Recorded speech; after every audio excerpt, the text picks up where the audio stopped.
Hello people! I just returned from Neo4j Graph Tour conference. It was a brilliant event and today I'm going to tell you about this database. It is a graph database, you know. I don't have hands-on experience with it. By the way, we considered this database as an option for our current product. So I spent quite some time reading the documentation, discovering use cases and so on. That time we rejected this database because it was not applicable enough for us. However, after today's conference, I'm thinking to revisit this idea of using it.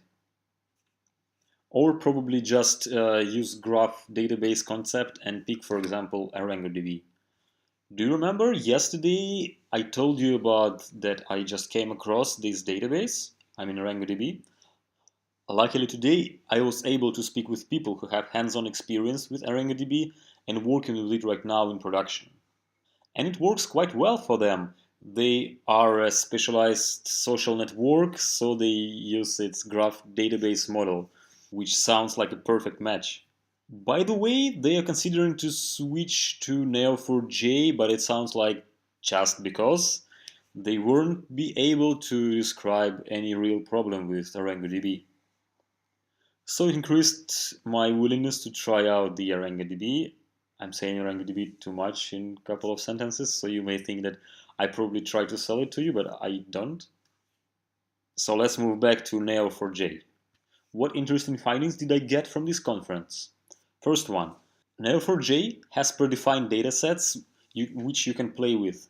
They include, but not limited to, Russian Twitter trolls, Trump social connections, Panama Papers offshore scandal, which is really amazing, and they are represented in graph format, obviously.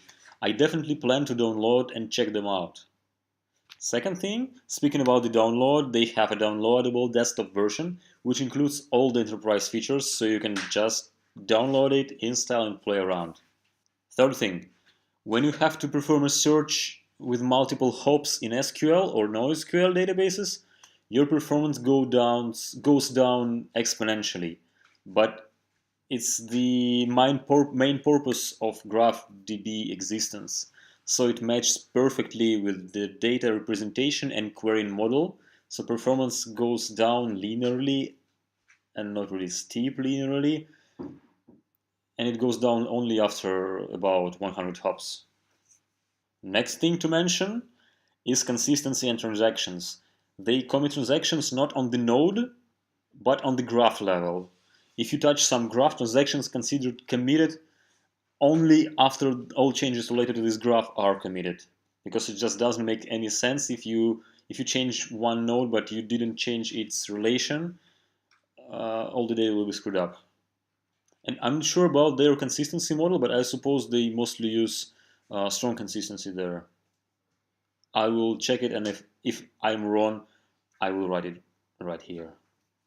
Fifth thing is the benchmark. I honestly plan to recreate this experiment, but they showed the performance of such an example using other databases and Neo4j. So the example, you want to find all unread posts from particular users' friends and filter them by tag. Pretty similar to what is happening in, for example, Facebook when you read the latest news there. You remember, you see not the latest news, but you see news from your friends which has the most amount of likes or shares or comments, like the most relevant ones. So the situation is not quite the same as Neo4j demonstrated, but it's pretty close. And as you can imagine, Neo4j in this experiment kicked all asses. The performance was, I don't remember the numbers, but it was much, much higher. As I said, I would like to recreate this experiment to prove it by myself before blindly believing it. But even if they embellish some things, I believe that there is a grain of truth. Otherwise, they would not demonstrate it on the conference. Sixth thing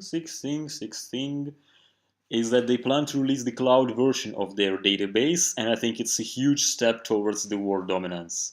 If you're a startup, you usually don't want to invest too much time to take manual care about database fine-tuning and optimization. So if you will be able to start using a graph database like Neo4j in the cloud version, it will really lower the entry point complexity bar. I'm really looking forward to checking it now. This is kind of a more or less closed beta, but you can sign up for this cloud version. By the way, I want to make a notice here. You can also start using graph data representation on another databases. For example, you can even use it on Redis, using Redis library, Redis graph, which will provide you the same query language as Neo4j. It's Cypher, which is actually invented by Neo4j. Now it's open sourced. And this is it for today. I'm full of excitement after this conference. I will be thinking, is it possible to solve the problem we currently have in our product with this, using this graph database, or not maybe this one, but just graph database in general. If I'll find it possible, very soon I'll start challenging it and I will tell you about my outcomes. Thank you for watching, have a good night and amazing day tomorrow.